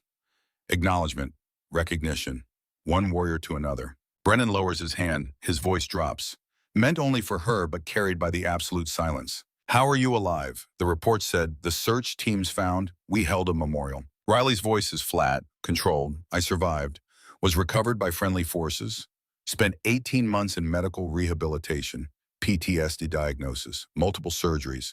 When I was cleared, I requested reinstatement. And they made you redo basic training. Brennan's voice carries disbelief. After your record, after your decorations. Regulations, sir. Medical discharge exceeding 12 months requires requalification at basic level, regardless of prior service or rank. The system does not have provisions for my circumstances. Brennan's face shows something like pain. You should have contacted me. I could have. I would have. Riley meets his eyes. Could you, sir? Because I remember Operation Nightfall. I remember being told the intelligence was solid, that insertion was secure, that we were going after one high-value target with minimal security. Her voice stays level, but something cold enters it, something that makes Brennan take a half step back. Instead, we landed in a kill zone, 200-plus hostiles waiting. They knew our insertion point, our timing, our mission parameters. Someone told them we were coming. The crowd has gone dead silent. This is not just a war story, this is an accusation. Brennan's face drains of remaining color. You think that I would, his voice breaks. Those were my soldiers, my responsibility. I would never. Riley's expression does not change. 4 officers had full mission access. You were one of them. The other 3 are dead. Convenient accidents over the past 18 months. She lets that sink in, lets everyone hear it, which makes you either the traitor who sold us out or the next target on someone's kill list. Brennan staggers, actually staggers. Like he took a physical blow, his aide moves forward, concerned, but Brennan waves him off. I did not betray your team, he says, voice raw. I gave the authorization because the intelligence came from sources I trusted, sources that, he stops. Realization dawning, sources that might have been compromised. Riley watches him, evaluating, looking for deception, for lies. She's been trained to read people, to spot tells, to know when someone is hiding truth.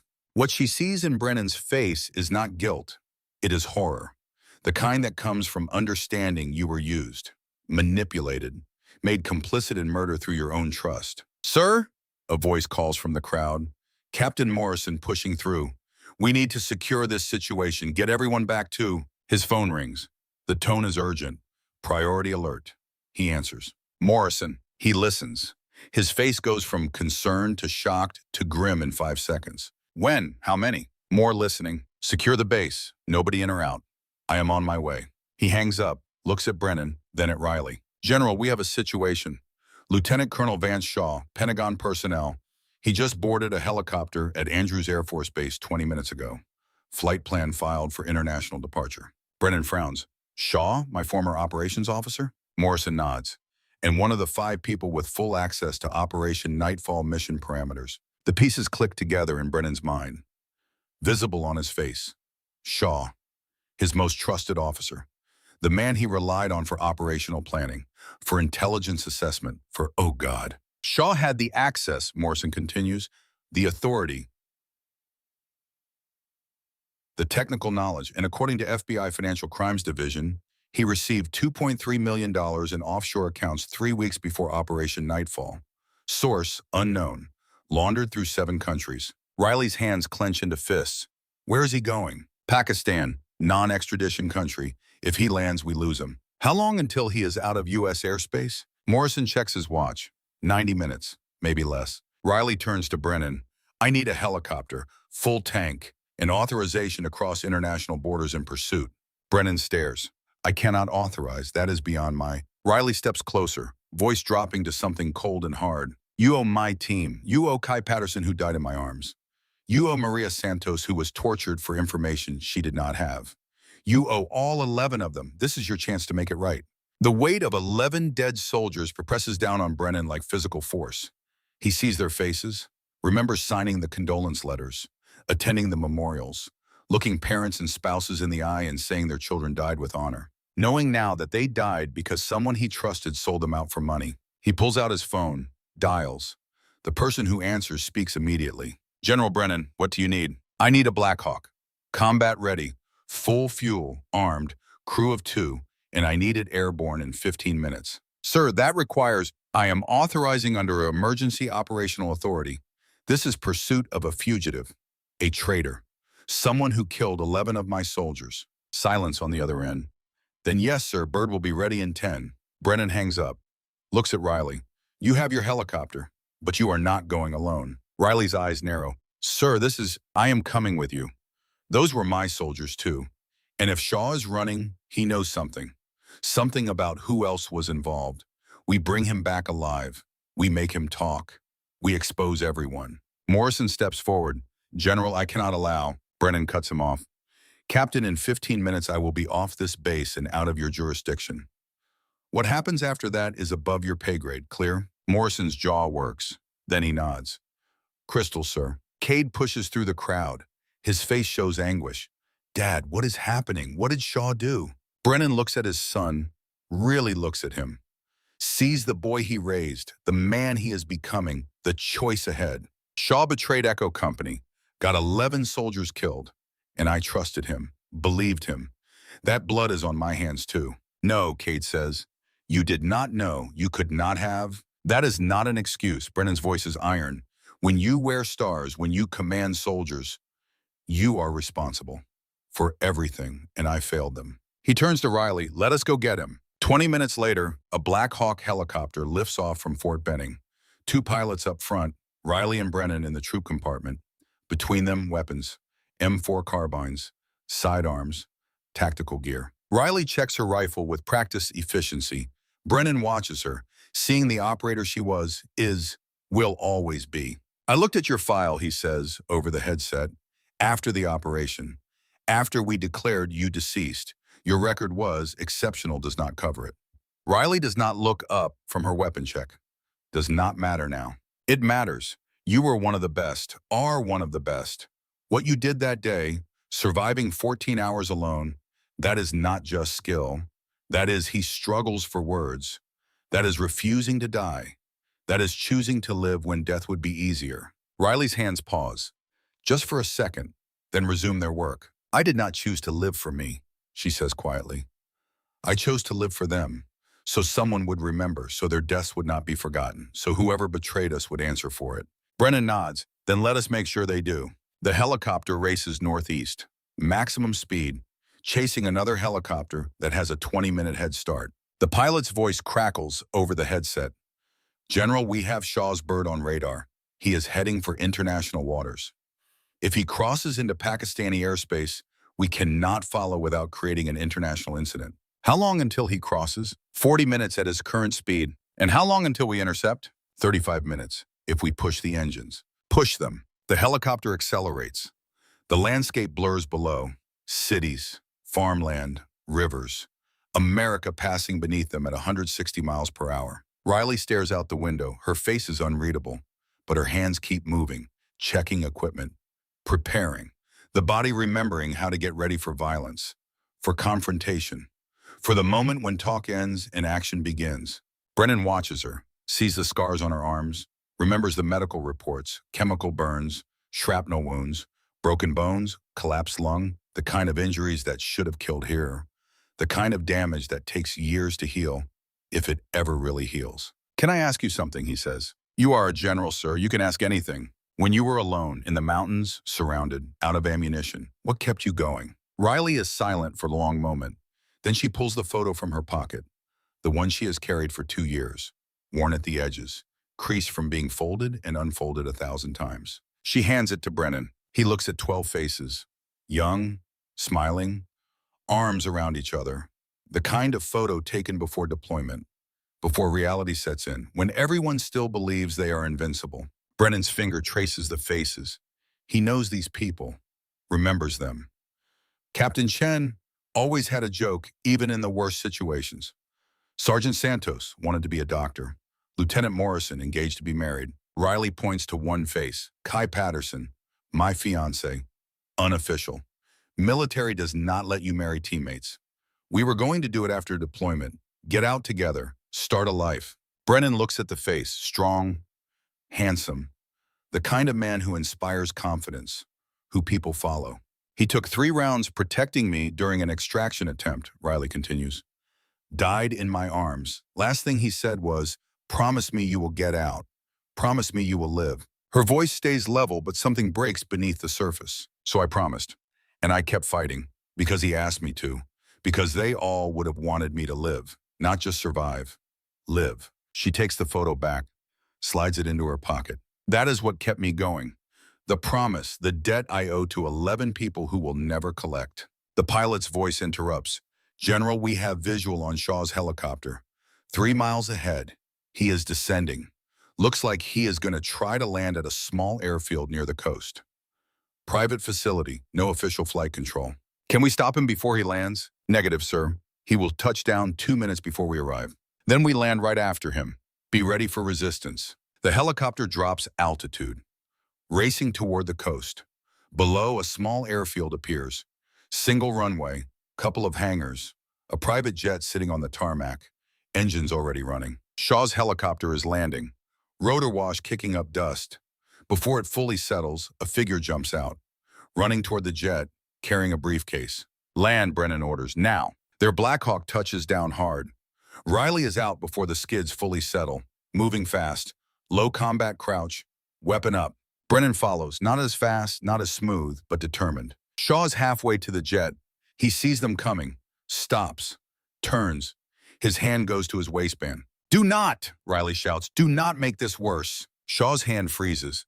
He recognizes her voice, recognizes her silhouette, even at 50 yards, even after 2 years. "Graves," his voice carries disbelief. "You are dead. I read the report. Presumed deceased." "Reports were wrong," Riley calls back. "Hands where I can see them. Now." Shaw slowly raises his hands, but his face shows no fear, just calculation. Always calculating. Riley and Brennan approach. Weapons trained, professional, steady. When they get within 20 feet, Shaw smiles, actually smiles. "You really are remarkable," he says to Riley. 14 hours alone, 70+ kills, against impossible odds. "I told them you were dead, insisted on it. But here you are." "Here I am," Riley confirms, "and you are under arrest for treason, for the murder of 11 United States soldiers." "For murder?" Shaw laughs, harsh sound. "Murder implies lack of justification. What I did was necessary. Those soldiers discovered something they should not have. Weapons shipments to Taliban, U.S. made, traced back to defense contractors, traced back to senators, to generals." He looks at Brennan. "Your people, General, your colleagues, getting rich selling arms to the enemy. An echo company was going to expose it." Brennan's face shows horror. "So you killed them, to protect war profiteers." "I protected the stability of the entire defense establishment." "You think those senators would let that information go public? You think those contractors would just accept prosecution? They would burn everything down. Expose every black operation, every covert program, destroy national security to save themselves. So you sacrificed 11 soldiers," Riley says, her voice deadly quiet. "I saved hundreds, thousands, by keeping that information buried." Riley's finger moves to the trigger. The movement is small, but Brennan sees it, sees the tension in her shoulders, the muscle memory preparing to fire. Graves, he says, quietly, do not. We need him alive. We need his testimony, the names, the evidence. Riley's finger stays on the trigger. Her breathing is controlled. In for 4, hold for 4, out for 4, fighting the instinct, the training, the desire to end this man who killed the people she loved. He does not deserve to live, she whispers. No, Brennan agrees. But they deserve justice, real justice. Public trial, the truth exposed. That is what Kai would want. What they all would want. Shaw watches this exchange, then reaches slowly into his jacket. Do not move, Riley barks. Just getting my phone, Shaw says calmly, to show you something. He pulls out a smartphone, taps the screen, turns it to face them. On the screen, a live video feed. An office, empty except for one person tied to a chair. Beaten, bleeding. Riley's breath catches. The person in the chair is Kai Patterson. Alive. Barely, but alive. That is impossible, Riley breathes. He died. I held him. You felt what I wanted you to feel, Shaw says. 3 rounds to the chest. Kevlar vest caught 2. 3rd grazed. He lived. Taliban took him, tortured him for 8 months, then offered me a trade, information about who betrayed your team in exchange for his life, and their promise to keep him locked up. Hidden. Riley's world tilts. Kai is alive, has been alive for 2 years, while she mourned, while she fought to survive, while she promised to honor his memory. Where is he? She demands. Shaw smiles. That is the question. And I am the only person who knows. Kill me, and you never find him. Arrest me, and I take that secret to my grave. Unless what? Unless we make a deal. My freedom, fake passport, safe passage, in exchange for his location. You get Kai back. I get to live. Everyone wins. Riley's hands shake. The weapon trembles. Every instinct screams to put a bullet in Shaw's head. To end this. To make him pay. But Kai is alive, somewhere, suffering, waiting. Brennan sees her struggle, knows what she is thinking, knows what he would do in her place. Do not trust him, Brennan says. He is lying, manipulating. Kai is alive, Shaw interrupts, and I can prove it. He taps his phone again. The video feed changes, shows Kai's face close up. Bruised, scarred, but unmistakably alive. His lips move, speaking. Riley, if you are seeing this, I am alive. Northern Pakistan. Compound near, the video cuts off. Shaw pockets the phone. That was recorded 6 hours ago. He is alive. For now, but the people holding him are not patient, and they are very good at making people disappear permanently. Shaw pauses, lets the weight settle, then continues with calculated cruelty. Oh, and one more thing. I have insurance. Every 12 hours, I send a coded message to the people holding him. Miss one check-in, and Kai dies. So even if you arrest me, even if you torture me for information, he is dead the moment I stop transmitting. You need me alive and free. That is the only way he survives. The choice crystallizes for Riley. Justice or love. Vengeance or salvation. The mission or the man. She looks at Brennan. His face shows anguish. Knowing what he would choose. Knowing what she should choose. Knowing that sometimes there is no right answer. Riley lowers her weapon. No, Brennan says. Graves, do not. I am sorry, sir, but I am not losing him twice. She steps towards Shaw. He smiles, victory in his eyes. Give me the location, then you can go. Shaw shakes his head. Location when I am safely in the air. On that jet. Wheels up. Once I am clear of U.S. airspace, you get coordinates. Not before. Riley's jaw clenches, but she nods. Brennan steps forward. Staff Sergeant, I am ordering you to stand down. We cannot let him. With respect, sir, I am not under your command anymore. I was declared deceased. I am a ghost, and ghosts do not follow orders. She gestures toward the jet. Go. Shaw backs toward the aircraft, never taking his eyes off them. When he reaches the stairs, he pauses. You really are something, Graves. Most operators would have taken the shot, chosen duty over personal attachment. But you chose love. That makes you weak. Or maybe it makes you human. Hard to tell. He climbs the stairs, enters the jet. The door closes. Brennan watches, helpless, furious. This man who killed 11 soldiers is about to escape, to live free, to laugh at justice. The jet engines spool up. The aircraft taxis, accelerates, lifts off. Riley watches it climb, her phone in her hand, waiting for the message, the coordinates, the promise that Shaw will keep his word. Brennan stands beside her, silent. What have we done? The jet climbs to altitude, turns east, heading toward international waters. Riley's phone buzzes. A message appears. Numbers, latitude and longitude. Northern Pakistan, near the Afghan border. Below the coordinates, one line of text. Good luck finding him alive. Riley stares at the message, cold settling in her chest. Then the sky lights up. An explosion. Brilliant orange against blue. The jet disintegrating midair. Pieces raining down into the ocean. Riley and Brennan watch in shock. The pilot's voice crackles over the radio. General, radar shows 2 F-16 fighters in the area. Oh God, they just shot down that civilian aircraft. Brennan grabs his radio. What is their authorization? Who ordered that strike? Unknown, sir. They are not responding to hails, just turning back toward base. Brennan's phone rings. He answers. The voice on the other end is calm, professional. General Brennan, this is Secretary of Defense Coleman. Stand down. Return to base. The situation is resolved. You just murdered a man, Brennan says. A U.S. citizen. Without trial. I eliminated a threat to national security. Shaw had information that could damage critical alliances, expose sensitive programs. His death was necessary. He had information about a hostage, an American soldier held captive. The secretary pauses. Then, we have no confirmation of that. And even if true, we cannot risk national security for one soldier. You know the math, General. Brennan's hand shakes. That math is what got 11 soldiers killed. That math is why. Your objection is noted. Now return to base. That is an order. The line goes dead. Riley sits on the tarmac, phone in her hands, staring at coordinates that may or may not lead to Kai. That may or may not be real. That may or may not matter because Shaw is dead and the secret died with him. Brennan sits beside her.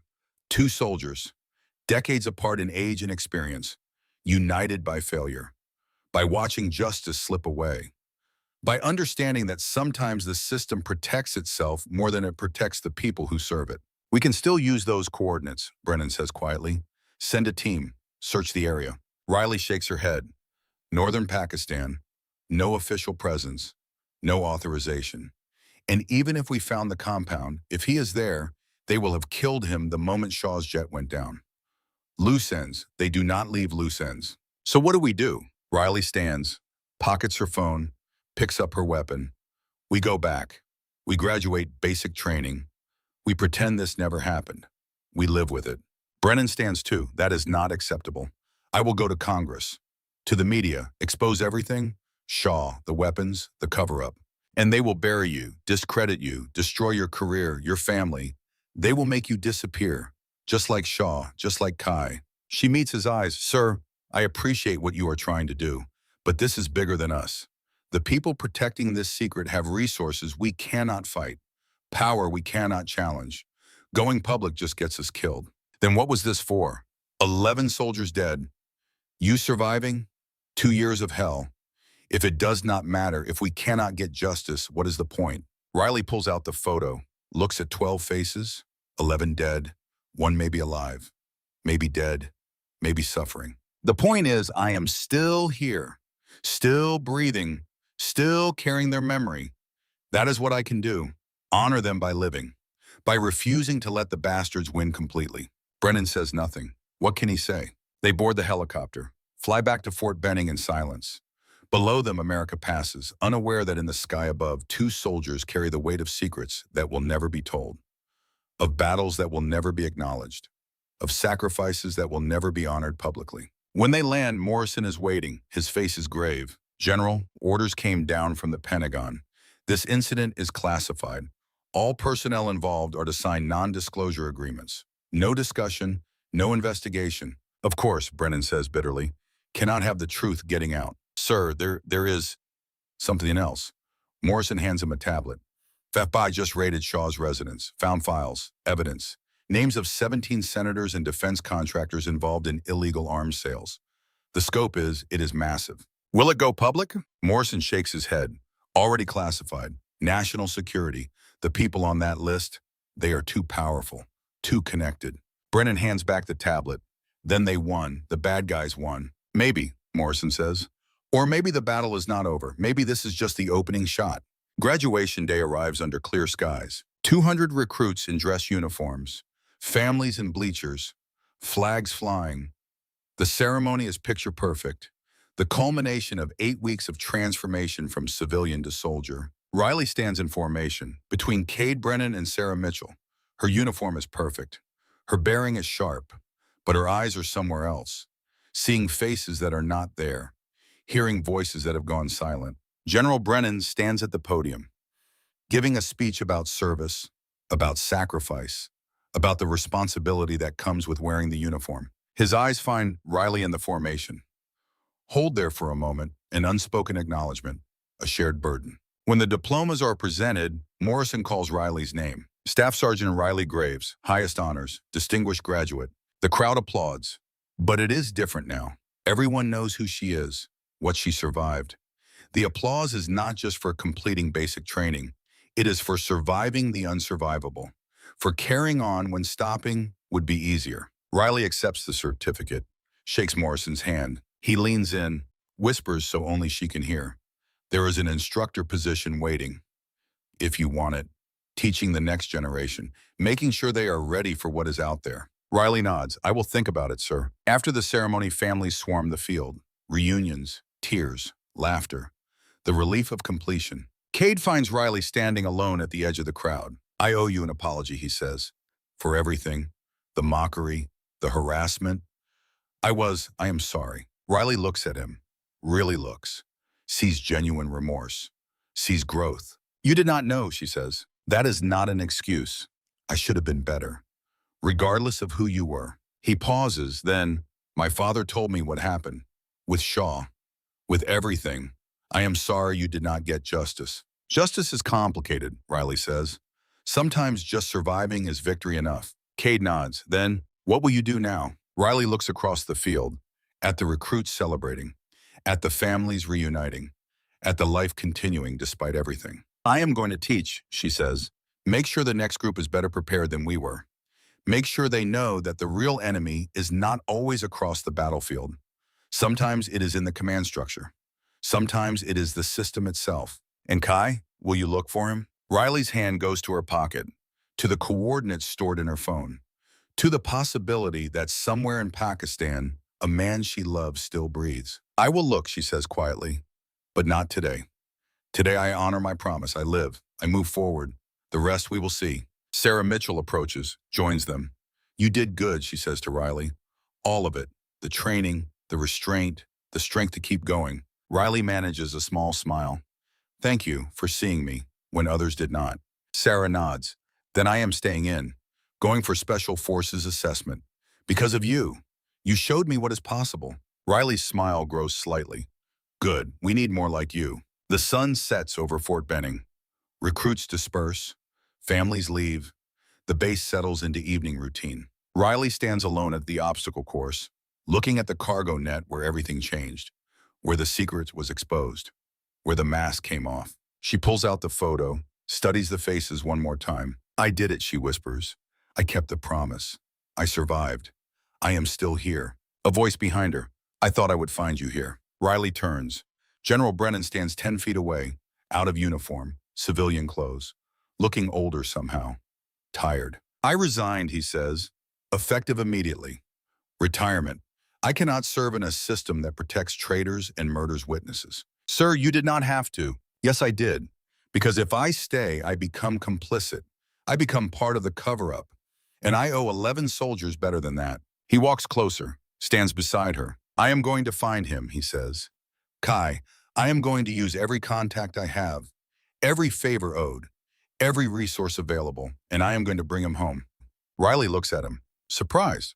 Why won't? Because it is the right thing. And because I failed once, I will not fail again. Silence stretches between them. Then Riley nods. Thank you, sir. Brennan pulls out a business card, hands it to her. My personal number. When I find something, I will call. And when you are ready, when you want to go after him, I will go with you. Riley takes the card, pockets it.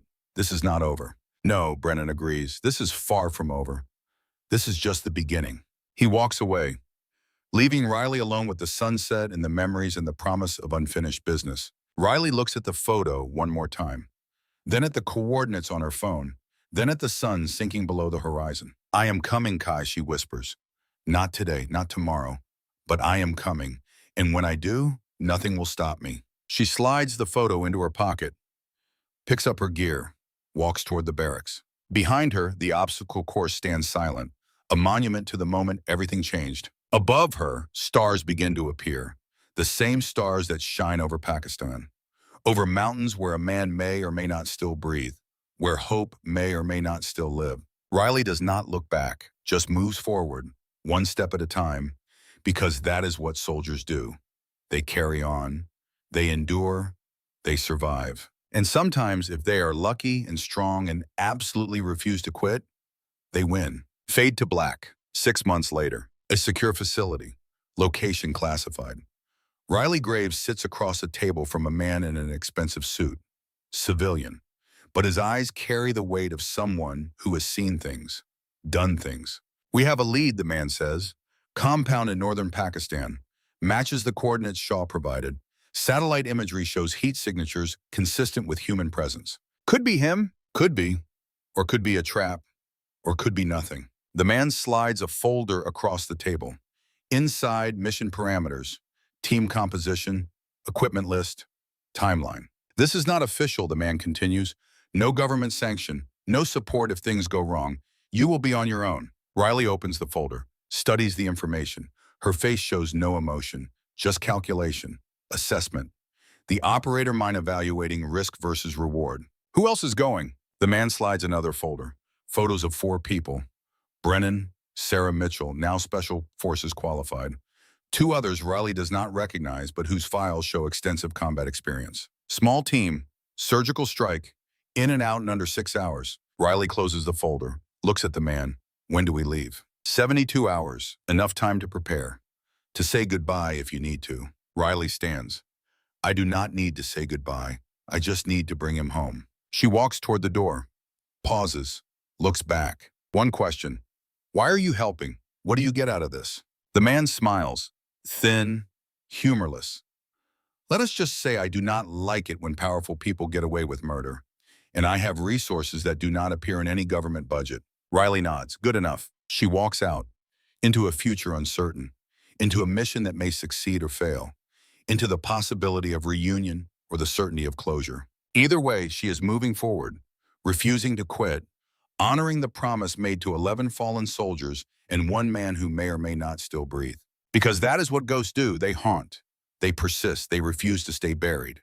And Riley Graves is the most persistent ghost the military has ever created. The screen fades to black. White text appears. Riley Graves continued to serve as a Special Forces instructor for 3 years. She deployed on 17 classified missions, brought home 12 captured soldiers, and never stopped searching. Some promises take a lifetime to keep. Some debts are never fully paid. Some ghosts never rest. I spent 3 weeks researching Special Forces protocols, PTSD, recovery, timelines, and what it really means to be declared KIA and come back. Riley's story hit me hard because it's about something we don't talk about enough. The warriors who survive when their whole team doesn't, and the weight they carry forever. Here's what I want to know from you veterans and military families out there. Was Riley right to choose saving Kai over getting justice for her fallen team? Could you have made that choice? Drop your thoughts below. I read every single comment. And if this story resonated with you, there are 47 more like it on this channel. Each one honors a different kind of courage. Hit subscribe so you don't miss them. What part hit you hardest? The tattoo reveal? The helicopter scene? Let's talk about it.